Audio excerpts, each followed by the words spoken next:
श्रीरामचंद्रा करुणा समुद्रा, ध्यातो तुझी राजसयोग मुद्रा, नेत्री नये रे तुझवीन निद्रा, कै भेटसी बामजला सुभद्रा. श्रीरामचंद्र प्रभूंनी शबरीस उपदेश दिलेली भक्तीची साधने. श्रीरामचंद्र आणि लक्ष्मण रावणाने दुष्ट बुद्धीने हरण केलेल्या सीतेचा शोध करीत करीत एका निर्भीड अरण्यात येऊन पोचले. येथे त्यांना एक आश्रम दिसला. त्यांनी त्या आश्रमात प्रवेश केला. तो श्रीराम भक्त शबरीचा आश्रम होता. त्या दोघा बंधूंना पाहताच शबरीचे नेत्र आनंदाश्रूंनी भरून आले. इतक्या वर्षांची तिची तपस्या आणि प्रतीक्षा आज सफल झाली होती. तिने अत्यंत श्रद्धाभावाने आपले मस्तक श्रीरामांच्या चरणी ठेवून नमस्कार केला. त्यावेळी तिच्या आनंदाश्रूंनी भगवंतांचे चरणकमल ओले झाले. नंतर शबरीने विधीपूर्वक दोन्ही बंधूंची पाद्यपूजा केली आणि ते पवित्र जल आपल्या शिरावर धारण केले. यानंतर तिने दोघांना खाण्यासाठी मधुर फळे दिली आणि भक्तियुक्त अंतःकरणाने हात जोडून म्हणाली, हे रघुश्रेष्ठा, पूर्वी या आश्रमात माझे गुरुदेव महर्षी मातंग राहत असत. त्यांची सेवा शुश्रूषा करीत मी येथे हजारो वर्षे राहत आहे. माझे गुरु ब्रह्मलोकी गेले आहेत. जाण्यापूर्वी त्यांनी मला येथेच राहण्याची आज्ञा दिली होती आणि सांगितले होते की राक्षसांचा वध करण्यासाठी आणि ऋषीवरांचे रक्षण करण्यासाठी सनातन परमात्मा महाराज दशरथांचे पुत्र रूपाने जन्मले आहेत. ते यथाकाली येथे येतील. गुरुदेव म्हणाले, शबरी, श्रीराम प्रभूंचे येथे आगमन होईपर्यंत स्वतःच्या शरीराचे रक्षण कर. प्रभूंचे दर्शन घेऊन नंतर देहत्याग कर, म्हणजे त्यांच्या परधामाला जाशील. त्या दिवसापासून मी केवळ आपलीच प्रतीक्षा करीत आहे. हे रामा, तुम्ही मन आणि वाणी यांना अगोचर आहात. तरी मला तुमचे दर्शन झाले. मला तुमची भक्ती कशी करावी हे कळत नाही. तुम्ही माझ्यावर प्रसन्न व्हा. श्रीराम म्हणाले, हे शबरी, माझे पुरुष, हे शबरी माते, पुरुष किंवा स्त्री असा कोणताच भेद, तसेच जात, नाम, आश्रम इत्यादी काहीही मला भजण्याचे कारण ठरू शकत नाही. केवळ भक्ती हेच त्याचे कारण आहे. यज्ञ, दान, तप, वेदांचे अध्ययन इत्यादी करून सुद्धा जर कोणी मनुष्य माझ्या भक्तीस विन्मुख असेल तर त्याला माझे दर्शन घडणे कठीण, शक्यच नाही. म्हणून मी तुला संक्षेपाने भक्तींची साधने सांगतो. संतांची संगती हे पहिले साधन आहे. माझ्या कथांचे कीर्तन करणे हे दुसरे साधन आहे. माझ्या गुणांचे उच्चारण करणे हे तिसरे साधन आहे. उपनिषद, गीता इत्यादी मधील माझ्या वचनांचे विवेचन करणे हे चौथे साधन आहे. श्रीराम पुढे म्हणाले, हे भद्रे, गुरु म्हणजे मी परमेश्वर आहे अशा बुद्धीने निष्कपट भावाने गुरुदेवांची नित्य उपासना करणे हे पाचवे साधन आहे. पवित्र स्वभाव, यमनियम आदींचे पालन करणे आणि माझी निष्ठापूर्वक नित्य नेमाने पूजा करणे, अर्चा करणे हे सहावे साधन आहे. माझ्या नाममंत्रांची सांगोपांग उपासना करणे हे सातवे साधन आहे. माझ्या भक्तांचा माझ्यापेक्षा सुद्धा अधिक सन्मान करणे, समस्त प्राण्यांच्या ठाई मी म्हणजे ईश्वर आहे अशी बुद्धी बाळगणे आणि शम इत्यादीसह बाह्य विषयांच्या बाबतीत वैराग्य असणे हे सर्व माझ्या भक्तीचे आठवे साधन आहे. माझ्या खऱ्या स्वरूपाचा विचार हे नववे साधन आहे. ही साधने ज्या व्यक्तीच्या जवळ असतात त्यांच्या ठिकाणी प्रेमाभक्ती निर्माण होते. अशी ही भक्ती उत्पन्न होताच माझ्या सत्य स्वरूपाचा अनुभव येतो. माझ्या या स्वरूपाच्या अनुभवात जो सिद्ध होतो त्याला येथेच या जन्मीच मुक्ती प्राप्त होते. म्हणून भक्ती हेच मोक्षाचे कारण आहे हे सिद्ध होते. ज्याला भक्तीचे पहिले साधन प्राप्त झाले त्याला क्रमाने नंतरची साधने प्राप्त होतात. म्हणून भक्ती म्हणजेच मुक्ती हे निश्चितपणे ठरते. आता तुला माझे दर्शन झाले आहे तेव्हा मुक्ती मिळणार यात शंकाच नाही. या उपदेशात्मक वक्तव्यानंतर श्रीरामचंद्र प्रभू शबरीस म्हणाले, हे शबरी माते, मला सांग की माझी कमलनयना सीता कोठे आहे? तिला कोणी पळून नेले आहे? शबरी म्हणाली, हे श्रीरामा, तुम्ही सर्व काही जाणत असून केवळ लोकोपचारासाठी मला विचारित आहात. रावणाने सीतेचे अपहरण केले आहे आणि ती आता लंकेमध्ये आहे. येथून जवळच पंपा नावाचे सरोवर आहे. त्याच्या जवळ ऋष्यमुख नावाचा एक मोठा पर्वत आहे. अतुल पराक्रमी असा वानरांचा राजा सुग्रीव हा आपला भाऊ वाली याच्या भीतीने आपल्या 4 मंत्र्यांसह त्या पर्वतावर राहत आहे. हे प्रभो, तुम्ही तेथे जाऊन सुग्रीवाशी मैत्री करा. तो तुमचे सर्व कार्य सिद्ध करील. असे सांगून शबरीने आपला देह अग्नीस समर्पण केला. क्षणातच अविद्येने निर्माण झालेले सारे बंधन नष्ट होऊन ती श्रीरामांच्या कृपेने अतिशय दुर्लभ अशा मोक्षाप्रत पोहोचली. भगवान श्रीरामांची भक्ती ही मुक्ती देणारी आहे. म्हणून कामधेनूप्रमाणे सर्व काही देणाऱ्या श्रीरामचंद्र प्रभूंच्या चरणकमळी अतिशय श्रद्धाभावाने सेवा करावी.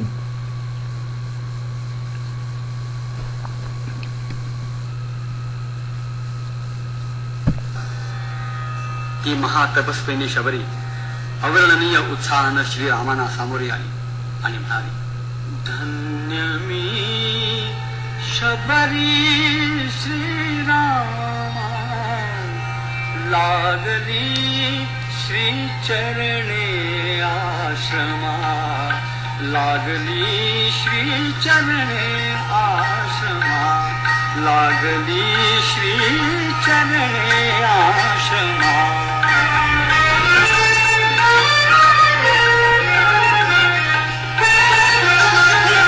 चित्रकूटा हे चरण लागता, किती पावले मुनी मुक्तता, वृक्षातळिया थांबा क्षणभर, करा खुलीला क्षमा, लागली श्री चरणी आश्रमा, लागली श्री चरणे आश्रमा.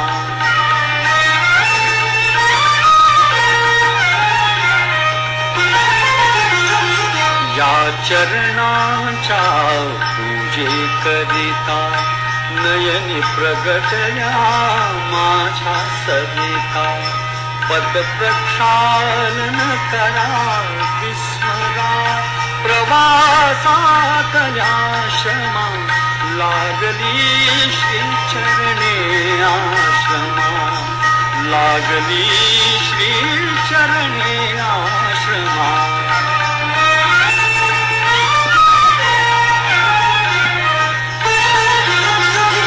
गुरुसेवेतच झिजले जीवन, विलेपनाथे त्याचे चंदन, रोमांचाची फुले लहडली, पठला देह द्रुमा, रोमांचाची फुले लहडली, पठला देह द्रुमा, लागली श्री चरणे आश्रमा, लागली श्री चरणे आश्रमा.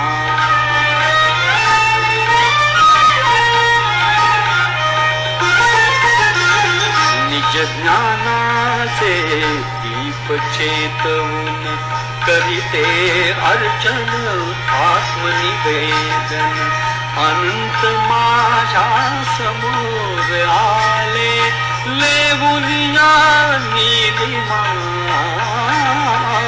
अनंत माझ्या समोर आले, लेवुनिया नीलिमा, लागली श्री चरणे आश्रमा, लागली श्री चरणे आश्रमा.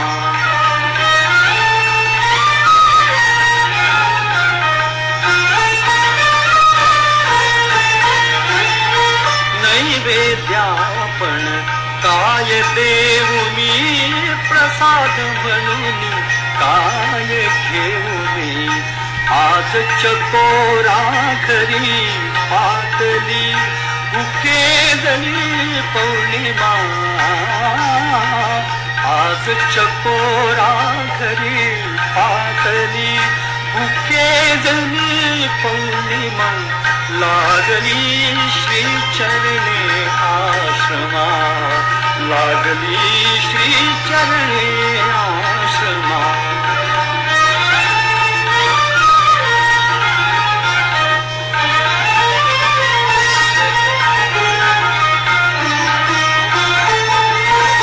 सेवा देवा कंदमुळे ही पक्व मधुरशी बदली फळेही बनवेलीने काय वाहणे.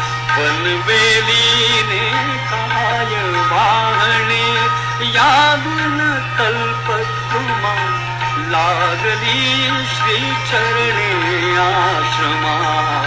लागली श्री चरणे आश्रमा.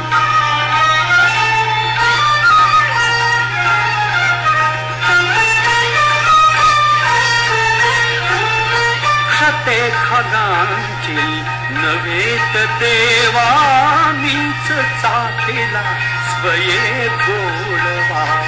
गोड तेवढी पुढे ठेविली हसवान चरतिमा. लागली श्री चरणे आश्रमा. लागली श्री चरणे आश्रमा.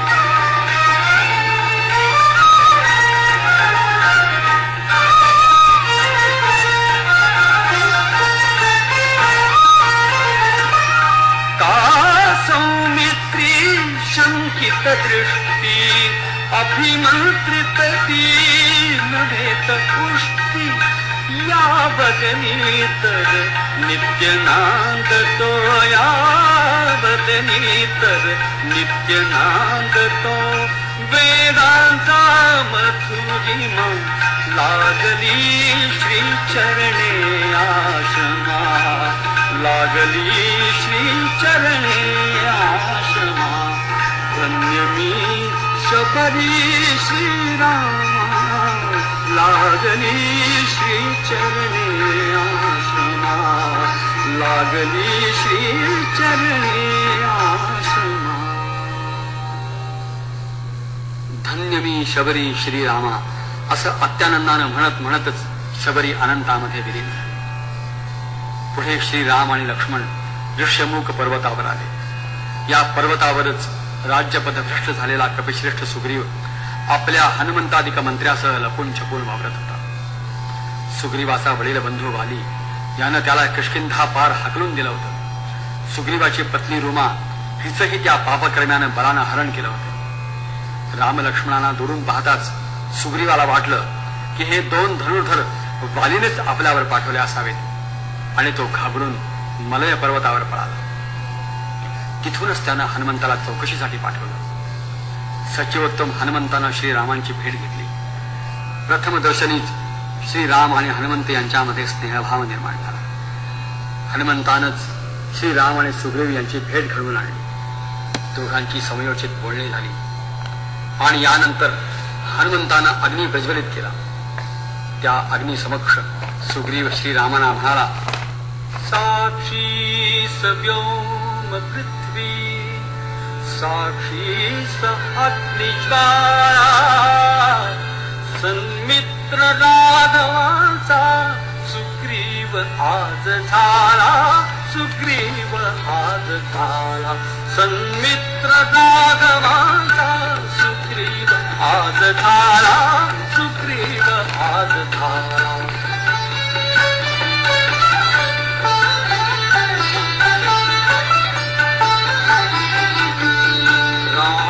तुझ्या परी मी वनवास भोगत आहे.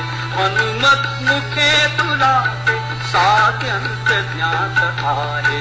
रामा तुझ्या परी मी वनवास भोगत आहे. हनुमत मुखे तुला ते सात्यंत ज्ञात आहे. दुःखीत साय होत दुःखात दुःखिताला. दुःखीत साय होत दुःखात दुःखिताला. सन्मित्र राघवांचा सुग्रीव आज झाला. सुग्रीव आज झाला.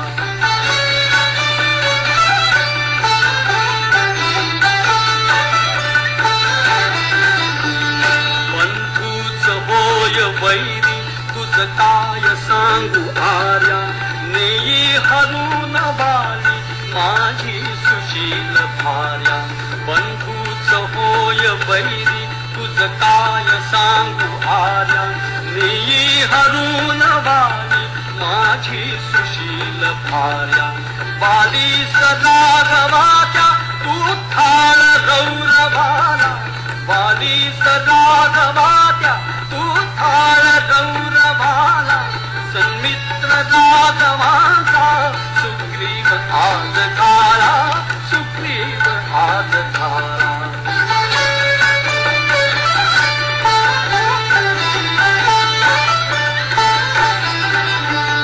बाहूत राहुचामी निस्तेज अंशुमानी गत राज लाभ होता होईल शक्तिशाली बाहूत राहुचामी निस्तेज अंशुमानी गत राज लाभ होता होईल शक्तिशाली माझेच शौर्य सांगू माझ्या मुखे कशाला माझेच शौर्य सांगू माझ्या मुखे कशाला सन्मित्र राघवाचा सुग्रीव आज झाला सुग्रीव आज झाला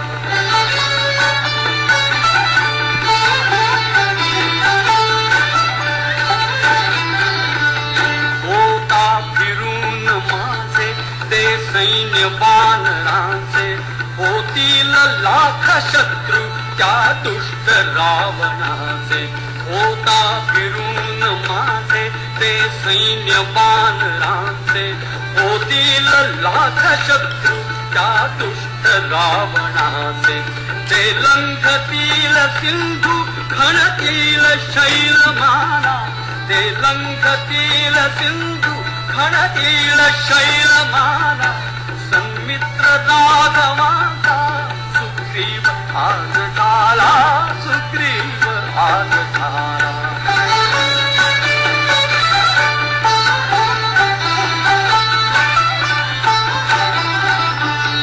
ते शोधतील सीता संदेह यात नाही निष्ठा प्लवंग माझी तू लोचनेच पाही ते शोधतील सीता संदेह यात नाही निष्ठा प्लवंग माझी तू लोचनेच पाही होतील सिद्ध सारे सर्वस्व अर्पिण्याला होतील सिद्ध सारे सर्वस्व अर्पिण्याला सन्मित्र राघवाचा सुग्रीव आज झाला सुग्रीव आज झाला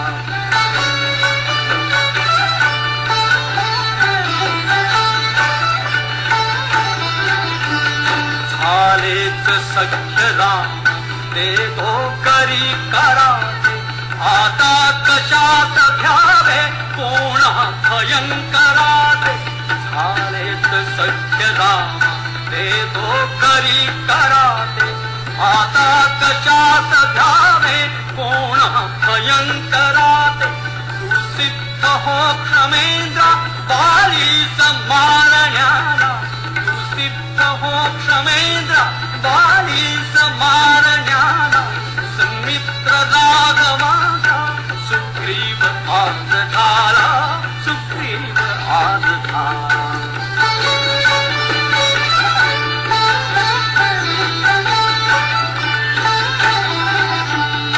खाली न पालती सारी थरा नृभारा रामा समीप अंती आणि न जानकीला खाली न पालती सारी थरा नृभारा रामा समीप अंती आणि न जानकीला खाली न स्वर्ग लोकी येईल आळत्याला खाली न स्वर्ग लोकी येईल आळत्याला सन्मित्र राघवाचा सुग्रीव आज झाला सुग्रीव आज झाला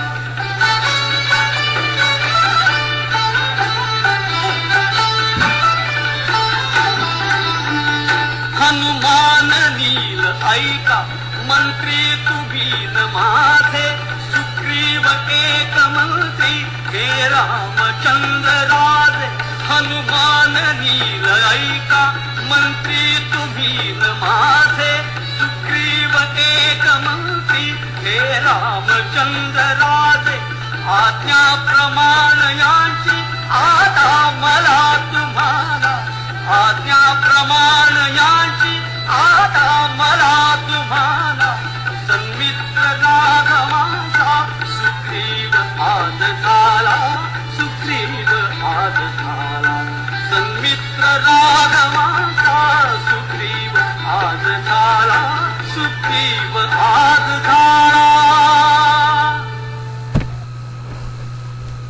श्रीरामचंद्रांनी वाली पत्नी तारा हिला केलेला उपदेश. कबंध राक्षसाचा उद्धार केल्यानंतर श्रीराम आणि लक्ष्मण शबरीने सांगितलेल्या माहितीप्रमाणे अतिसुंदर अशा पंपा सरोवरात निकट येऊन पोचले. येथे त्यांनी एक दिवस विश्रांती घेतली आणि नंतर ऋष्यमुख पर्वताकडे प्रस्थान केले. या पर्वतावर वानरांचा राजा सुग्रीव आपल्या 4-6 देहासह राहत होता. वीर हनुमान हा सुग्रीवाचा अत्यंत प्रिय सचिव होता. त्याने आपल्या चातुर्याने श्रीराम आणि लक्ष्मणास आकर्षित केले होते. त्यानेच श्रीराम आणि सुग्रीवांची भेट घडवून आणली आणि त्यांच्यात मैत्रीचा बंध निर्माण केला. श्रीरामांनी दुष्ट वालीचा वध करून किष्किंधा नगरीचे राज्य सुग्रीवास मिळवून देण्याची अग्नीसमोर प्रतिज्ञा केली होती. वानरराज सुग्रीवाने सीतेचा शोध करून तिला हरण करणाऱ्या दुष्ट रावणाशी युद्ध करण्यात संपूर्ण सहाय्य प्रदान करण्याची प्रतिज्ञा केली. श्रीरामांनी आपल्या वचनानुसार वालीचा वध करून सुग्रीवास किष्किंधा नगरीचे राज्य सुपूर्द केले. श्रीरामचंद्राच्या हातून वानरराज वालीचा वध झाल्याची वार्ता त्याची पत्नी तारा हिला कळताच ती शोकाने मूर्छित झाली. थोड्या वेळाने शुद्धीवर आल्यावर ती पतीच्या रक्त आणि धुळीने माखलेल्या मृतदेहाजवळ आली आणि अत्यंत शोकाकुल होऊन म्हणू लागली, हे नाथा, हे नाथा, असा ती आक्रोश करू लागली. करुण स्वरात तिचा विलाप करीत असताना तिला श्रीराम दिसले. ती म्हणाली, हे श्रीरामा, ज्या बाणांनी तुम्ही माझ्या पतिदेवास ठार मारले त्याच बाणांनी मलाही ठार मारा, म्हणजे मी पतीच्या लोकी जाईन. अशा प्रकारे विलाप करीत असलेल्या तारेस श्रीरामचंद्रांनी दयापूर्वक तत्वज्ञानाचा उपदेश करून तिचे सांत्वन केले. श्रीराम म्हणाले, हे तारे, शोक करण्यास पात्र नसलेल्या तुझ्या पतीबद्दल का बरे शोक करीत आहेस? हा तुझा पती म्हणजे त्याचा देह का जीव हे मला तत्वतः सांग. जर हा देह जर तुझा पती असेल तर बघ, पंचमहाभूतांनी बनलेला हा अचेतन देह त्वचा, मांस, रक्त, अस्थि यांनी युक्त आहे. तो देह काल, कर्म आणि गुण यांच्यामुळे उत्पन्न झालेला आहे. तोच देह तुझ्या समोर पडलेला आहे. आता जीवात्मा हा तुला जर तुझा पती वाटत असेल तर लक्षात घे की जीव हा निरामय म्हणजे विकाररहित, रोगरहित आहे. तो कधी जन्मास येत नाही अथवा कधी मरतही नाही, उभा राहत नाही अथवा कुठे जात नाही, येत नाही. जीव हा स्त्री, पुरुष अथवा नपुसक नाही. तो सर्वव्यापक आणि अव्यय आहे. तो एकमेव अद्वितीय असून आकाशाप्रमाणे लेपरहित आहे. तो नित्य, ज्ञानस्वरूप आणि शुद्ध आहे. अशा जीवाबद्दल शोक करणे कसे बरे योग्य आहे? तारा म्हणाली, हे श्रीरामा, देह हा काळाप्रमाणे अचेतन आहे आणि चैतन्य स्वरूप असलेला जीव हा नित्य आहे. मग सुखदुःख यांचा संबंध कोणाशी येतो? श्रीराम म्हणाले, जोपर्यंत अविवेकी जीवांचा देह व इंद्रिये यांच्या ठायी मी, माझे इत्यादी संबंध असतो तोपर्यंत त्याला संसार असतो. ज्याप्रमाणे विषयांचे चिंतन करणाऱ्या मनुष्यास स्वप्नात मिथ्या पदार्थ उत्पन्न झालेले दिसतात, त्याप्रमाणे आत्म्यावर आरोपित केलेल्या मिथ्या संसार ज्ञानाशिवाय निवृत्त होत नाही. अनादि अविद्येशी संबंध आल्यामुळे तसेच त्या अविद्येचा अहंकार या कार्याशी संबंध आल्यामुळे जरी हा संसार सत्य वाटत नसला तरी तो राग, द्वेष इत्यादींनी भरलेला आहे.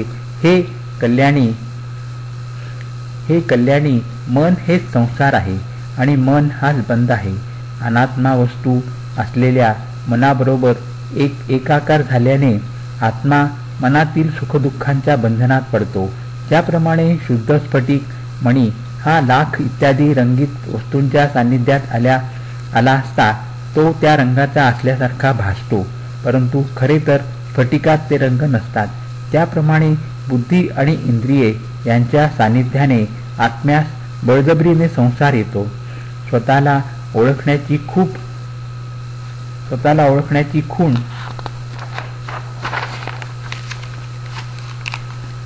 असणाऱ्या मनाचा स्वीकार करून त्या मनामुळे प्राप्त होणारे विषयांचे सेवन करीत करीत आत्मा हा राग द्वेष आदी गुणांनी बद्ध होतो. त्यामुळे तो संसारात अडकून राहतो. प्रथम मन हे राग द्वेष आदी गुणांची निर्मिती करते. नंतर ते नाना प्रकारची कर्मे उत्पन्न करते. जीव हा त्या मनाबरोबर संचार करतो आणि नंतर त्यांच्या संबंधामुळे नाना प्रकारची कर्मे करतो.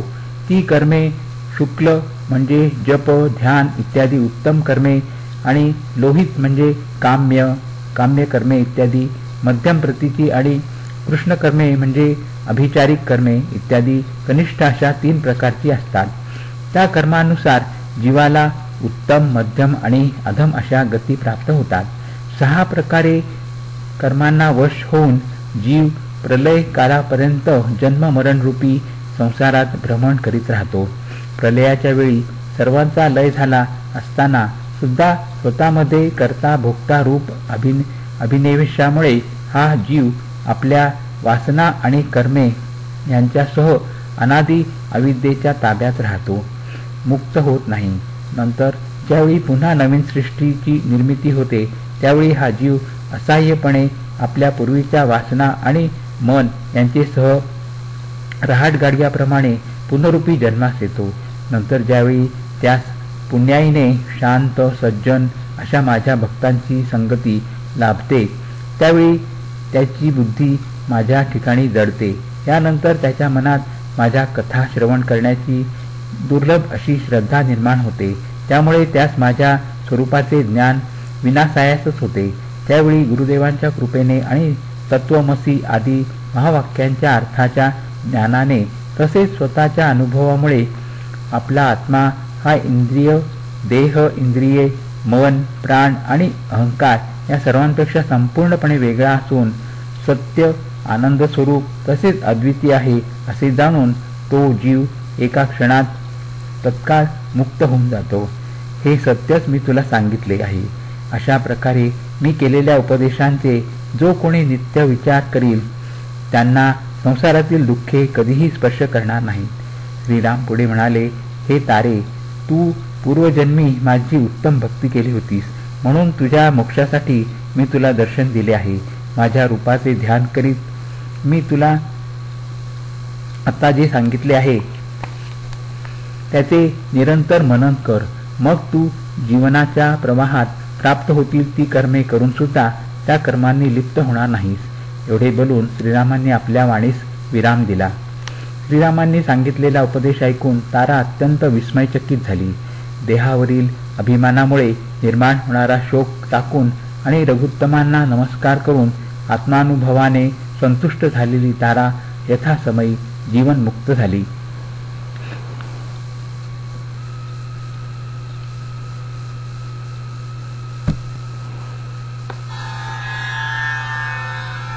सन्मित्र राघवांचा सुग्रीव आद झाला.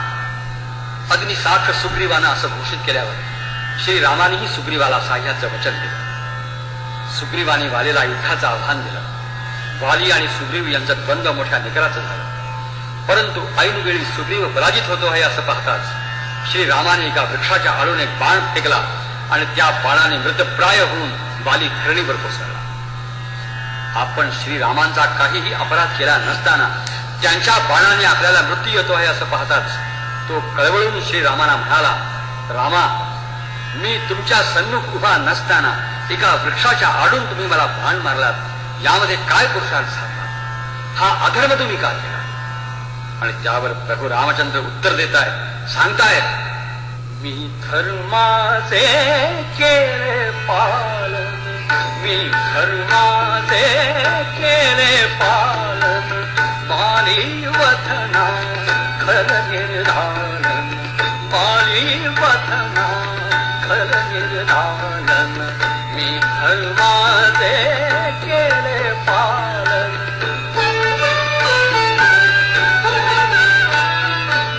अखिल धराई भरत शासिता, न्याय नीती तो भरत जाणता. अखिल धराई भरत शासिता, न्याय नीती तो भरत जाणता. या भरताचा मी तर भ्राता, या भरताचा मी तर भ्राता. जैसा राजा तसे प्रजाजन, जैसा राजा तसे प्रजाजन, बाली वथना खल निर्धालन.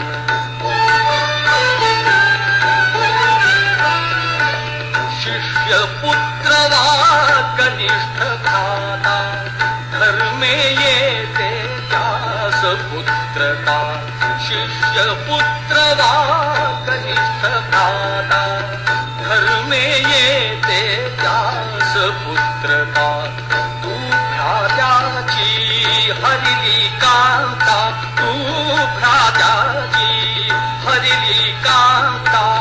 मनी कोपुनी हीन प्रलोभन, मनी कोपुनी हीन प्रलोभन, बाली वथना खल निर्धालन.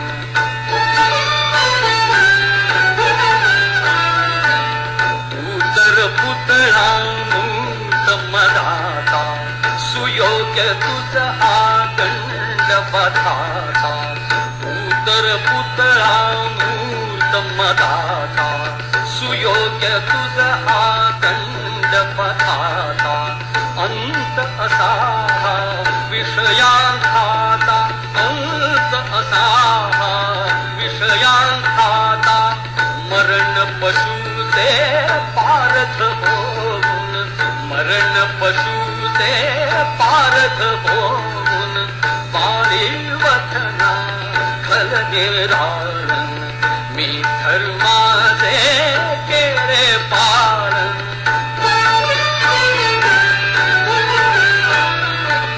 तिथले होते वचन सुग्रीवा, जीव हि देईन तुझिया जीवा.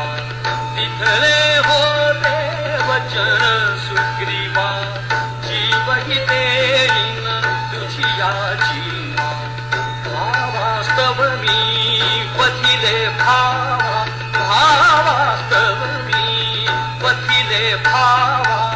दिल्या वचाचे हे प्रतिपालन, दिल्या वचाचे हे प्रतिपालन.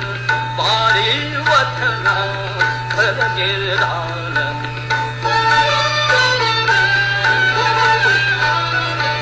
नृपती खेळती वनी मृग येते, नृपती खेळती वनी मृग येते. लपुनी मारिती तीर पशुते, दोष कासया त्या क्रीडेते, दोष कासया त्या क्रीडेते. शाखा मृग तू क्रूर पशून, शाखा मृग तू क्रूर पशून, बाली वथना खल निर्धारण.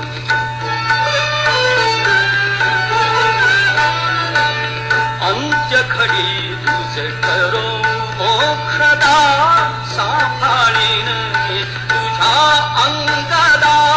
अंत्य घडी तुझे करो मोक्षदा, सांभाळीन मी तुझा अंगदा.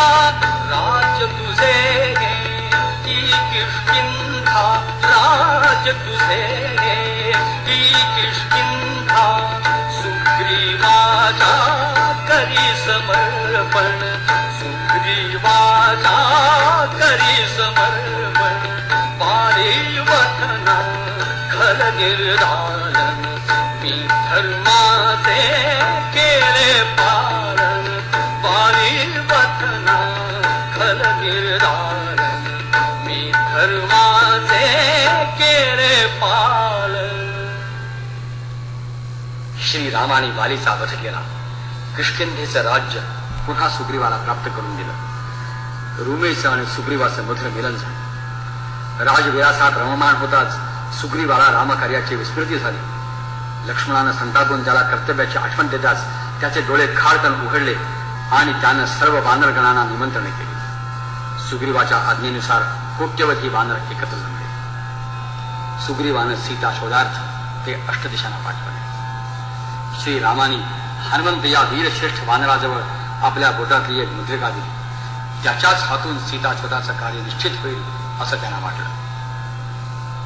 वानरसेना अष्टदिशा चालू लागली.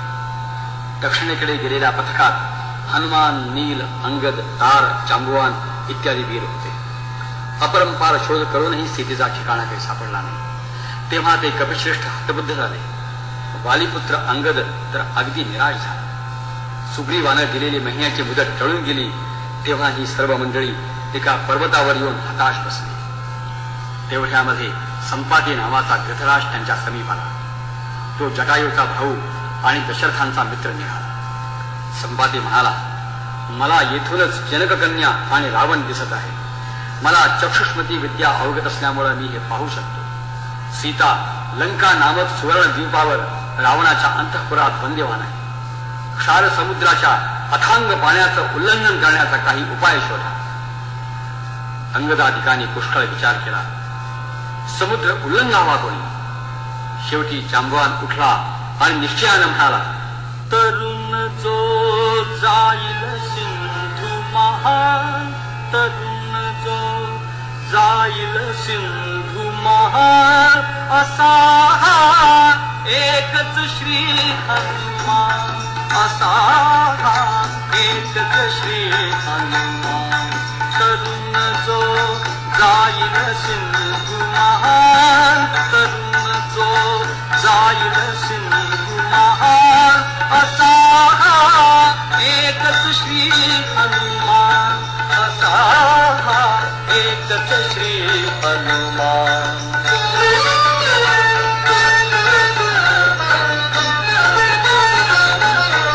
भुजंग धरुनी तोती चरणी, झेपे सरशी समुद्र लंघुनी. भुजंग धरुनी तोती चरणी, झेपे सरशी समुद्र लंघुनी. गरुड उभारी पंखा गगनी, गरुड उभारी पंखा गगनी.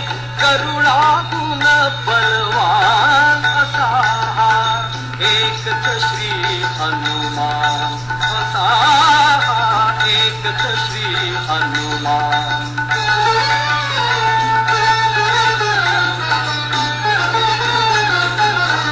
अंजनीचा हा बलाढ्य आत्मज, हा अनिलाचा सुपुत्र क्षेत्रज.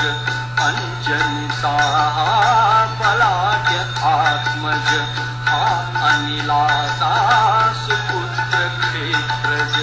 निज शक्तीने ताडिल दिग्गज, निज शक्तीने ताडिल दिग्गज.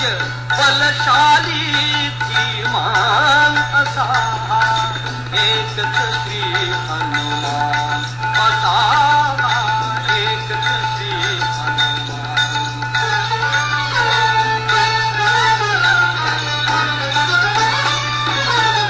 सूर्योदयी हा वीर जन्मला, त्रिशत योजने नभी उडाला.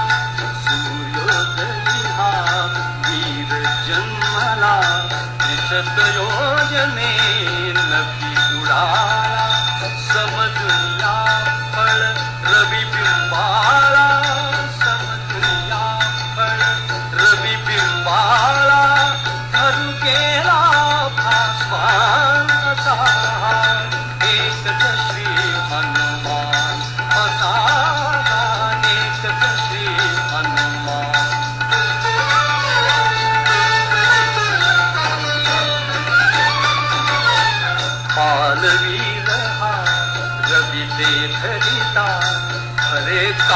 परे तिनी जगता पालवीन हा रविते धरिता खरे का परे तिनी जगता या इवल्याशा बाळा करिता या इवल्याशा बाळा करिता वज्रधरी मधवान असा एकच श्री हनुमान असा एकच श्री हनुमान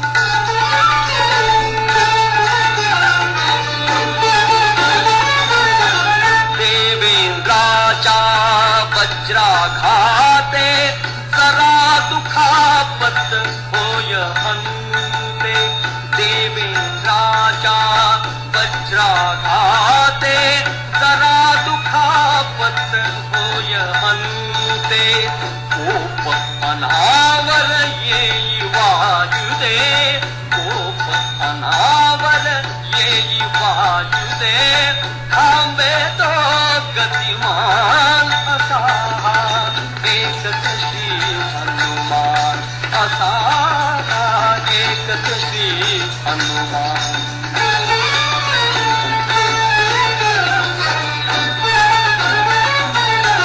पवन थांबता थांबे जीवन देव वायुचे करीती सांत्वन पवन थांबता थांबे जीवन देव वायुचे करीती सांत्वन पुत्राचे वर त्याच्या देऊन पुत्राचे वर त्याच्या देऊन गौरविती भगवान असा एकच श्री हनुमान असा एकच श्री हनुमान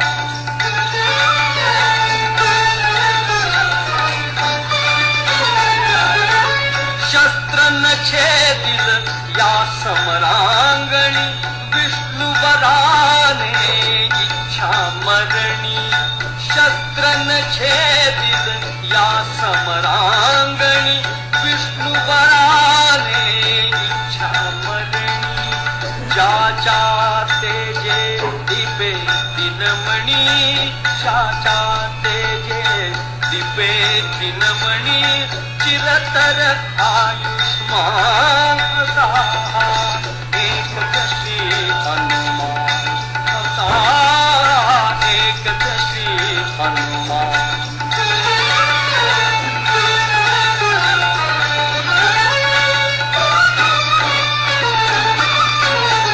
करी हनुमंता निश्चय मनता सामान्य न तू या कपी जनता करी हनुमंता निश्चय मनता सामान्य न तू या कपी जनता उचल एकदा पडवा मनता हे विजयी प्राण हे विजयी प्राण जांबुवंतांनी हनुमंताच्या असीम सामर्थ्याचं वर्णन करताच स्वतः हनुमंताचे बाहू देखील स्फुरण पाहू लागले बघता बघता त्यानं प्रचंड रूप धारण केलं वानरांना अत्यंत हर्ष झाला ते त्याची स्तुती गाऊ लागले वायुपुत्र हनुमान महेंद्र पर्वत